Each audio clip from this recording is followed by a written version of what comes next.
As someone who has been raised outside of the church, and I just don't take the Bible as evidence, is there any way that I could be converted? Is that the only way that you can reach out to someone that doesn't have any kind of cultural upbringing, that hasn't been raised with already those doubts?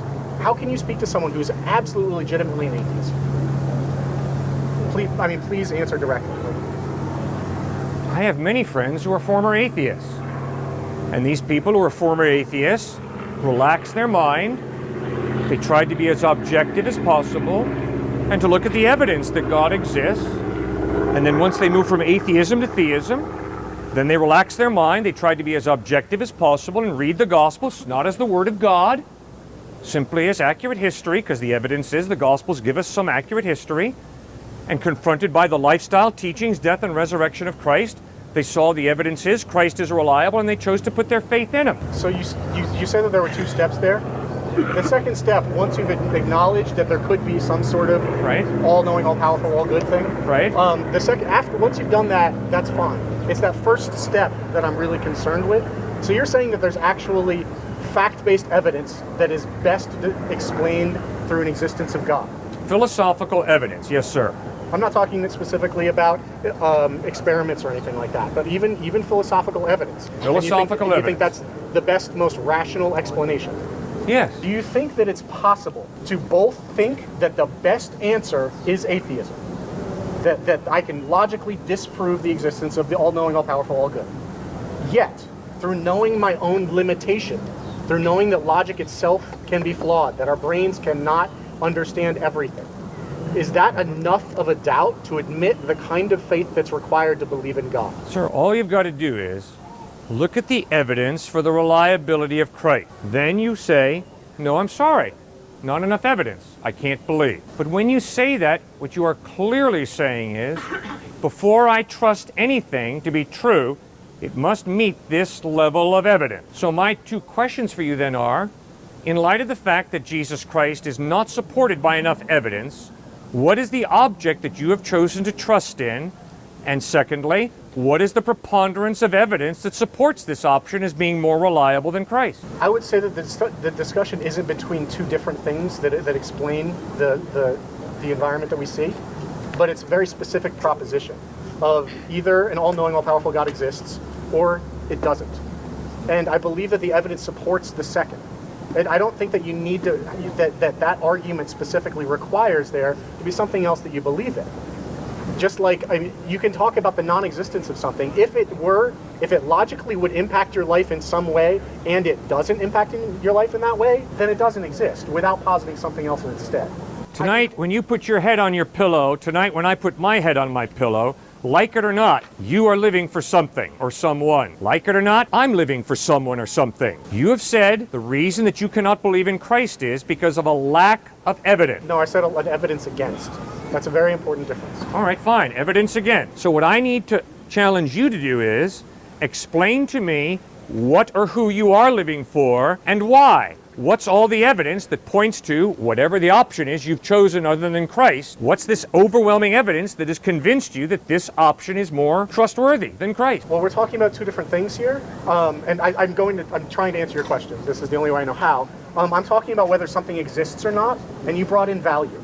You brought in why are you living? What are you living for? Why are you good? Something like that. Like, what is your purpose? And the question that I was asking was very much about what exists. And if God does not exist, frankly, if nothing above me exists, that doesn't imply that I have nothing to live for. Right. And I do definitely have things to live for that I can specifically point to that have nothing to do with whether there's a God. Right. That's right. I know that. Okay. Then I don't understand why there's a connection there.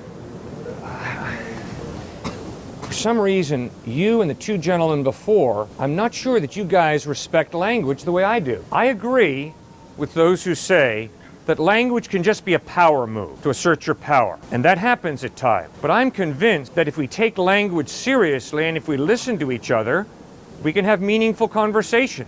I thought I just said to you, tonight, when you put your head on your pillow, like it or not, you're going to have to acknowledge you're living for something or someone. Like it or not, when I put my head on my pillow tonight, I'm going to have to acknowledge I'm living for someone or something. I agree with that. We both have faith. Now, you have said to me crystal clearly that there is not enough evidence that God exists, and you didn't want to hear me go over that evidence, and I respect that. And you have also clearly said that there's not enough evidence that Jesus Christ is reliable. Fine, no problem. But when you say to me, the reason you can't believe that God exists, the reason you can't believe that Jesus Christ is the truth is because of lack of evidence, in order not to be an intellectual hypocrite, I'm asking you, what do you live for?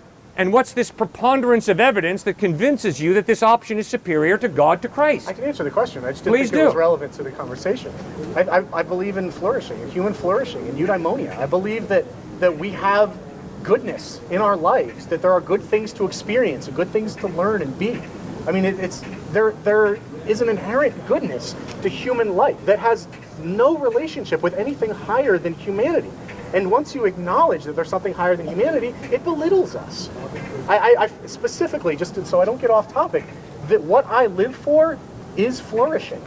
Who defines flourishing? I do, for myself. Fine. And the KKK defines flourishing for themselves. That's fine. It's that doesn't fine? mean they're right. And the terrorists who bombed and shot people in Paris define flourishing for themselves. Yeah, but now you're making, so you asked what I live for. You did not say, do I believe in some sort of absolute good? I did not. I asked you, how do you define flourishing? Who defines flourishing? We each define flourishing. Okay. Now, if you think about it, you're going to realize you've thought it one way, defined flourishing one way. That's fine. The terrorists have obviously defined it another way. That's fine. Nobody's right, nobody's wrong. It's all relative. I'm not talking about ethics. That's why I said this was outside of the realm of the conversation. This is an ethical Flourishing does not question. include ethics? Excuse me? Flourishing does not include ethics? You asked what I live for. Yeah, flourishing, you said. Yeah, that's not an ethical statement. That's a Does that psychological include statement. ethics? To flourish as a human being, does that include understanding what's good? I thought you used the No. word goodness. It includes goodness. It doesn't understand it does not include the understanding of goodness. It includes goodness, but not the understanding of goodness. My moral imperative is Language to is breaking flourish. down. No, my moral imperative is to flourish. My moral imperative is not. It does not include having some sort of ultimate goodness. I don't have that claim on reality. I just said earlier in my honest question, one that I've asked of priests in the past when I was really questioning. My honest question is faith compatible with this idea? That's a very specific question. Okay. With flourishing? With the fact that my logic is limited, I could be wrong. I know that I could be wrong. When you take that same idea and apply it to flourishing, yes, I am going to do my utmost to be a good person, but that does not mean that I know what good is. I don't lay any sort of claim to absolute goodness. Like it or not, you have to make a judgment call on what the terrorists did in Paris. They define that as flourishing, as their goodness. Now, you just can't live in a vacuum and say, well, it really doesn't matter, it's irrelevant. You have to make a judgment call. Is that right or wrong? You have to make a judgment call. Is the KKK right or wrong in denigrating black people and elevating Aryan supremacy? You can't just live in a vacuum and say, well, it's irrelevant. It's not irrelevant. It's real life. So who defines flourishing? And if you define it, then what makes your definition right and the KKK or the terrorist definition wrong? Our disagreement isn't about what flourishing is. Our disagreement seems to be that you think that there has to be this objective rule, and if I'm not following that, you even specifically said it earlier, that's why I stood up. You accused anyone who does not have an absolute idea of ethics as being a relativist. You're accusing me of being a relativist and saying that I believe this and someone else believes that, and that we're both right in our own spheres. And there are other ethical views besides absolutism and relativism. Like you can't set up this false dichotomy and say either I'm making some sort of absolute claim or what I'm saying is useless. That's just totally unfair and doesn't match our human experience. So, I mean, It matches my experience totally, as it does Camus, Sartre, and Nietzsche, Bertrand Russell, and all the great atheistic thinkers who had the intellectual honesty to acknowledge if there is no God, there is no mind prior to the human mind, which means it's obviously the human mind that defines justice and injustice, what it means to flourish or not flourish, what it means to live a good life or not to live a good life. It's all the creation of the human mind. It's a human fantasy. those are My fantasy is not superior to your fantasy. Your fantasy is not superior to my fantasy. It's all relative. And I'm saying, sir, I don't think you can live that way. I think, agree. I could be wrong, I think you live as if the terrorist attacks in Paris, France were absolutely wrong. You see, you can't say that if you're going to hold to what you believe in, which is there is no God, morality is relative. I define flourishing, I define goodness for myself. Fine. If what you say is true, if what you believe is true, then have the intellectual honesty to say the terrorists define good, flourishing life their own way. They're not wrong, I'm not right. It's all in taste. It's a matter of taste. In case it's not obvious, I do think that atrocities are wrong. In case it's not obvious, I think that there are incredibly bad things happening in the world and that we have a personal responsibility to stand up and do something about it. I am sure you do. Our disagreement's not about that. Our disagreement is about whether there's an intermediate ground, not even intermediate, putting it on a spectrum is false, but something that's neither absolutism nor relativism. An example from a relatively Christian person is Immanuel Kant. He said that there is a transcendental mind, that people come together, not literally come together, but there is an understanding among humans of what is right and wrong. And it's not an individual person, but neither is it an absolute thing. There are other ways of looking at this besides this false dichotomy. So that I think that maybe I'm getting a little too technical, but I mean, honestly, I wanted to ask the question about, given that I just don't see the evidence, but is the knowledge of my own lack enough to admit faith? And it seems like what you're saying is, no, you have to admit the evidence. And what that means to me is that I can't have faith then. So that's my conclusion here, unless you'd like to try to answer that question. The reason it's so frustrating to talk with you is because I don't think you listen to me very carefully. I'm sorry, I feel like I have been. I'm sorry if we're not. I said, sir, you have faith. I have faith. Don't you remember I talked about tonight? Both of us are going to put our heads on our pillows. Sure, I went over twice with you. Yes, but that's you're very not smart. answering Well, my there's a question. problem. Yes, I am answering your question. Not with a yes/no answer. Not with a yes/no answer. I'm trying to point out to you that every atheist, every agnostic, every Muslim, Jew, Christian, we all have faith. What does that mean? It means that all of us have to deal with the basic fundamental questions. Why is a human being valuable? Is there a purpose to life? Why do I behave ethically the way I do? Is there life after death or is there not? None of us can scientifically prove that our answers to any of those four questions are absolutely true. Instead, they are philosophical questions that you have to use logic, experience, observation to answer. We all answer them, though. All of us have answers to the question, is a human being worth anything? Yes or no? Is there a purpose to life? Yes or no? Is it right or wrong to bomb people in Paris and be part of the KKK? Yes or no? Is there life after death or not? Yes or no? We all have to struggle with those issues. You have no choice. Why? Because you have to live life. That's why.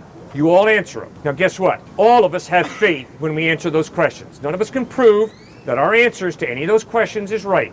So sir, please don't walk away from here telling me or thinking that I didn't say you have faith. I know you have got faith.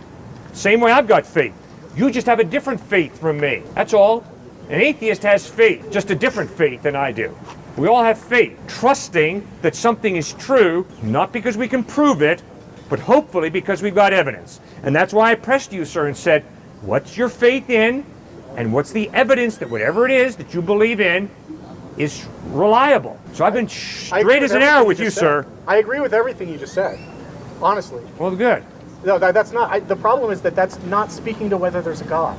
And I'm specifically asking about it. No, you cut me off at the knees when it came to answering that. I'm sorry? How? You cut me off intellectually at the knees, because I started to answer you, and you said, I don't want to go through all those arguments that have gone over the past 2,000 years over whether God exists or not. No, yeah, you're right. You cut me off at the knees intellectually. So let's not act like, oh yeah, you've come out here with an open mind, inviting me to explain to you why I believe God exists. No, You that's didn't. not what I'm asking. It's You honestly didn't. not. You cut me right off. I'm not asking you to explain why you believe in God. I'm really not. I know you're Because I've not. been doing that for 20 years. Right. What I want to know is, given that I've already decided that the evidence doesn't support it, is the question done?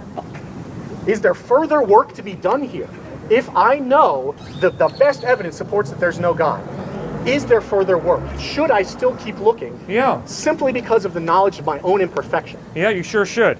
And I told you why. Because like it or not, you have to answer the question, is human life valuable? If so, why? Well, I've answered those. It has nothing to do with God. Yeah, and you're up a creek without a paddle when it comes to explaining why human life has value if there is no God. Innate, intrinsic value. If there is no God, I give my life value, you give your life value, or society gives your life value, but it's not innate and intrinsic. And Which means if you happen to be born at the time of the Dred Scott decision and you happen to be a black person, tough luck. You are 3/5 the value of white folks according to the U.S. Supreme Court. That's what society has decided. And my point is, I could give a rip about what society decides. Racism is absolutely wrong because human beings are created in the image of God. They have an intrinsic, innate value that is not determined by my opinion, your opinion, or the United States government's opinion. How is God giving us value more intrinsic than us giving ourselves value? Because if there is no God, your number came up in a Monte Carlo game, you are a freak accident of nature. You do not get value out of a freak accident. You get nothing. You get meaninglessness. Then you have to create your own value, but if you choose not to create the same value tomorrow that you did today, you're not wrong, you're not right, because it's all a crapshoot. It's all, do you like broccoli or corn? What's your taste? Oh, tomorrow you like the other one more than the one you like today? Just taste. So, you want to be Mother Teresa today? Great, go be Mother Teresa. Tomorrow you want to be Adolf Hitler? Just your taste, go ahead. It's all meaningless, sir. Despair is honest atheism. Despair is honest atheism. Don't take it from me. Have really fundamental Nietzsche, logical Camus, disagreements. Sartre knocked it right out of the ballpark.